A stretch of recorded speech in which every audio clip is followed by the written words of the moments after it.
l'occasion de la célébration de la Journée mondiale de la santé, les peuples autochtones se sont réunis ce jeudi 7 avril au siège de l'Association Santé des peuples autochtones, ASA, à Kinshasa. C'était autour du thème « La valorisation de la pharmacopée pygmée ». Comme vous le savez, avant l'indépendance, tout comme à l'après l'indépendance, nous, les peuples autochtones, nous vivons avec nos plantes médicinales pour se soigner. Alors, c'est un problème qui se pose maintenant. Il faudrait maintenant que les gouvernements puissent prendre en charge la santé des peuples autochtones.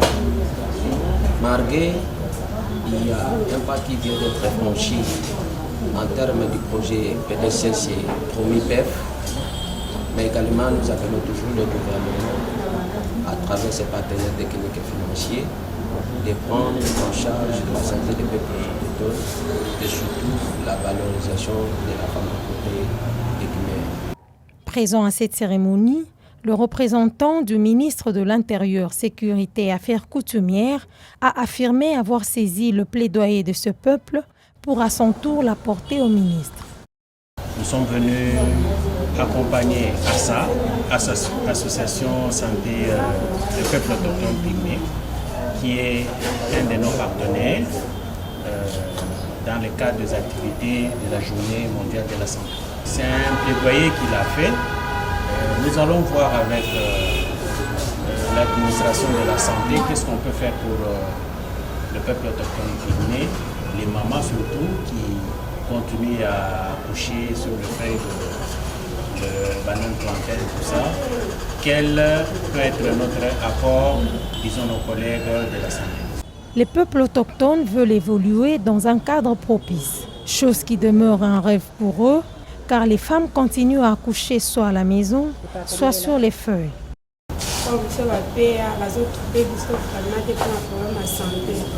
Nous, le PA, sommes délaissés en matière de la santé. Nous ne vivons que de nos feuilles. Malheureusement, pour nous qui sommes à Kinshasa, le feuille nous manque, raison pour laquelle nous demandons au gouvernement de nous venir en aide. Les hôpitaux nous négligent car nous n'avons pas de moyens. Même les hôpitaux de l'État sont chers.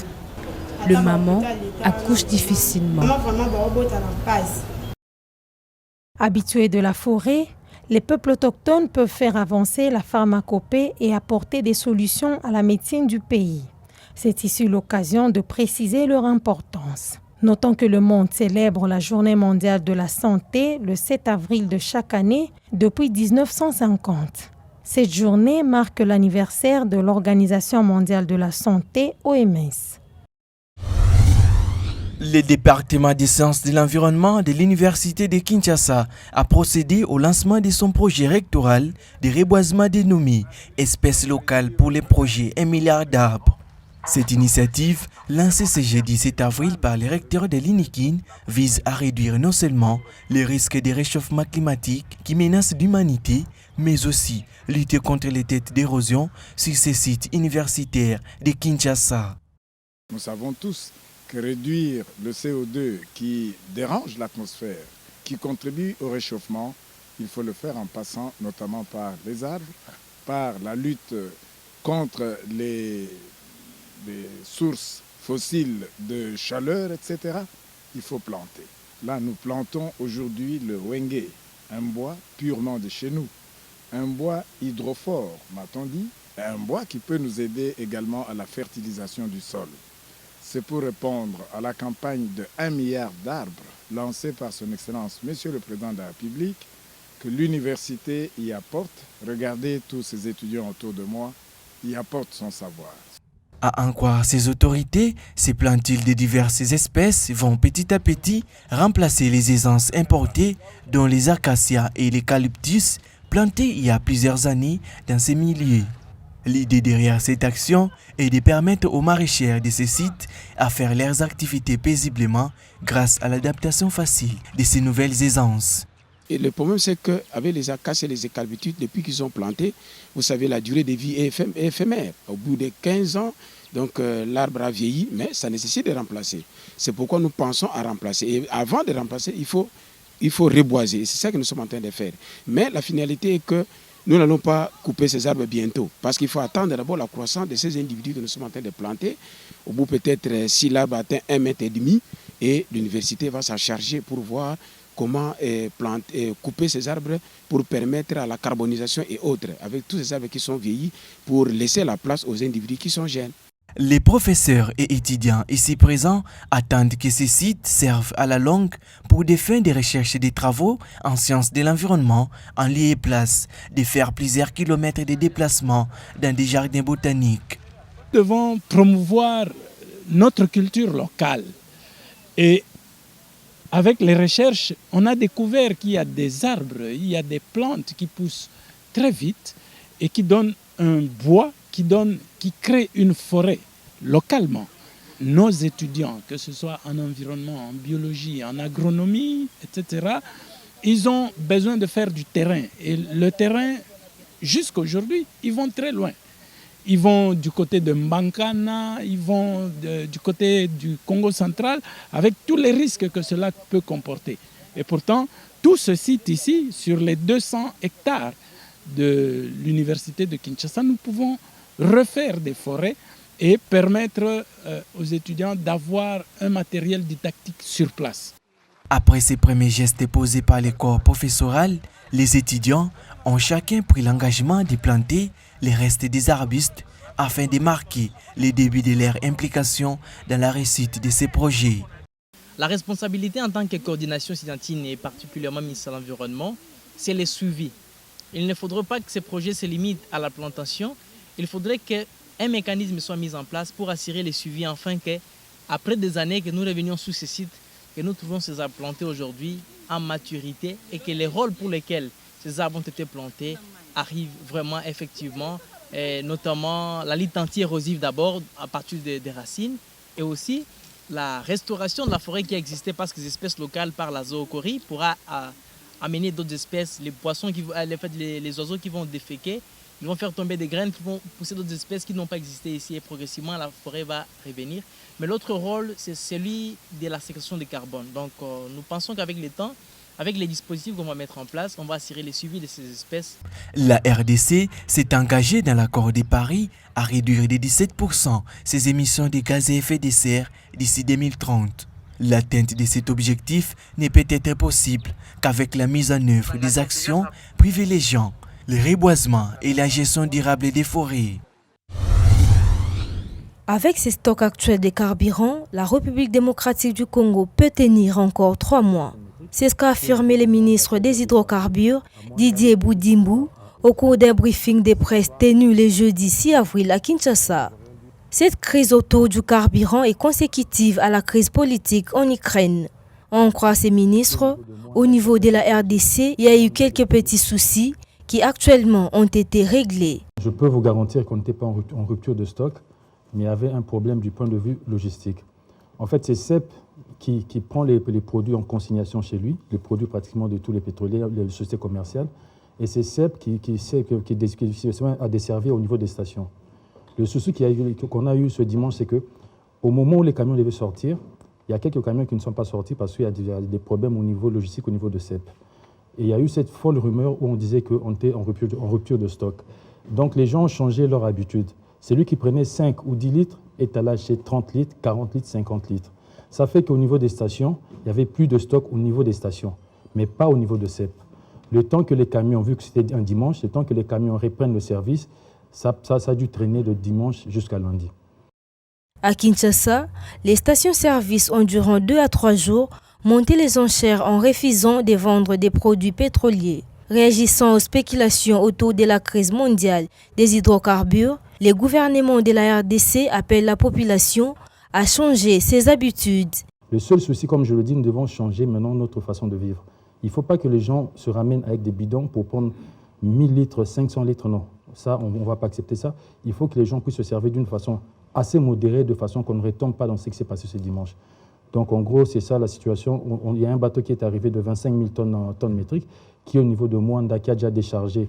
À Mwanda, le produit se trouve à Ango, et je pense que cette nuit, ça sera déjà pompé via les pipelines jusqu'à Kinshasa. Il y a un autre bateau de 17 000 tonnes métriques qui arrive dans les 2 jours Donc je pense qu'en termes de stock, on n'aura pas de souci. Mais c'est plutôt en termes, nous devons être prudents par rapport au stock que nous avons, parce que demain, on ne sait pas ce qui va arriver sur le plan international. Donc quand on a du stock, on doit quand même bien le gérer. L'objectif de cette rencontre avec la presse est aussi de préparer la population à une hausse progressive du prix des litres de carburant à la pompe. Pour le ministre des Finances, Nicolas Kazadi, des propositions seront faites au gouvernement lors du Conseil des ministres de ce vendredi 8 avril. Au courant du premier semestre de l'année passée, nous avons payé pour les 9 mois qui précédaient 125 millions.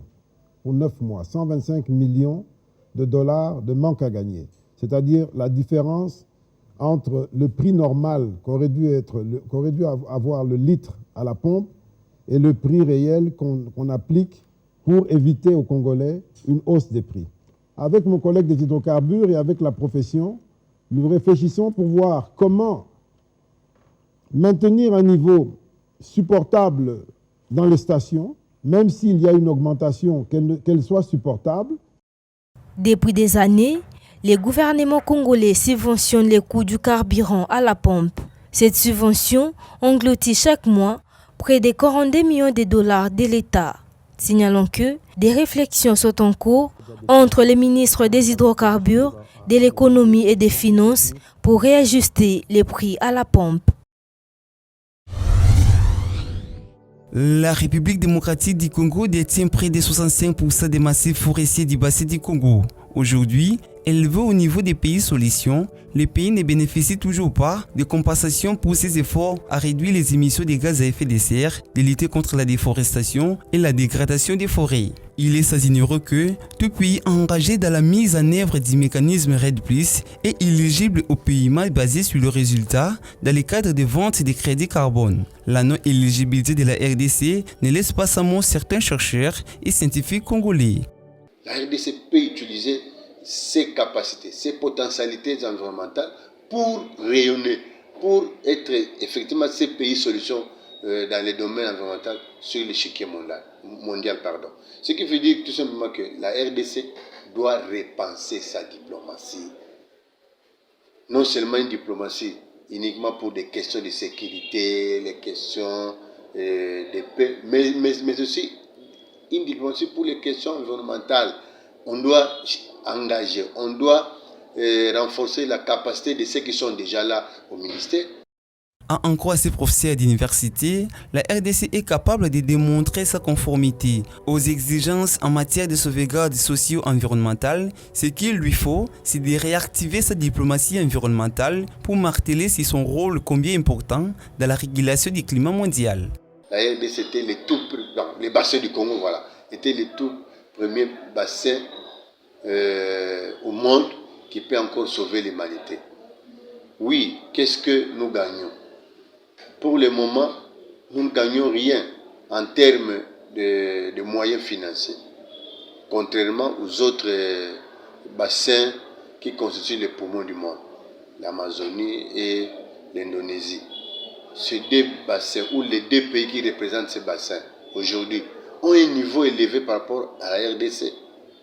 Le social des citoyens qui s'y trouvent, qui y vivent, est élevé par rapport à celui des Congolais. Donc, nous ne gagnons encore rien par rapport aux retombées.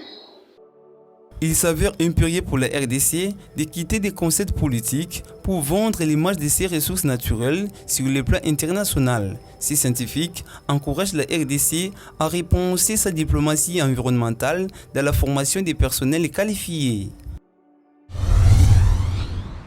Le badamier fait partie de plantes médicinales qui possèdent une écorce, de feuilles et de fruits présentant de nombreuses vertus thérapeutiques. Le fruit du badamier, appelé badam, sont de couleur verte comme plusieurs autres fruits non mûrs, mais lorsqu'ils sont mûrs, ces fruits peuvent présenter plusieurs couleurs selon leur variété. Ils renferment un noyau qui contient une amande très agréable à consommer. Pas besoin de la cuire, elle est directement ingérée au pied de l'arbre ou commercialisée sèche.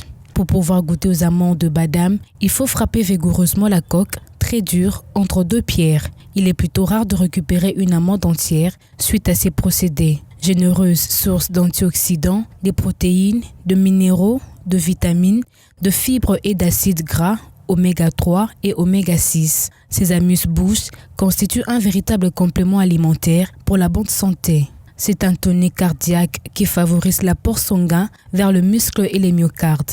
Les croquettes de badam sont recommandées pour renforcer la santé du cerveau et la mémoire. Pour leur part, l'écorce et le feuille de badamier sont des stimulants cardiaques. Elles permettent de traiter les angines de poitrine, le crise d'asthme, le bronchite et le diarrhée. Prise en décoction ou sous conditionnement de sachets de thé, elles soignent le toux et les infections urinaires. Elles sont également préconisées dans le traitement de l'hypertension artérielle. Quant aux feuilles, elles font baisser le potentiel hydrogène de l'eau et préviennent la formation d'algues toxiques ou de bactéries.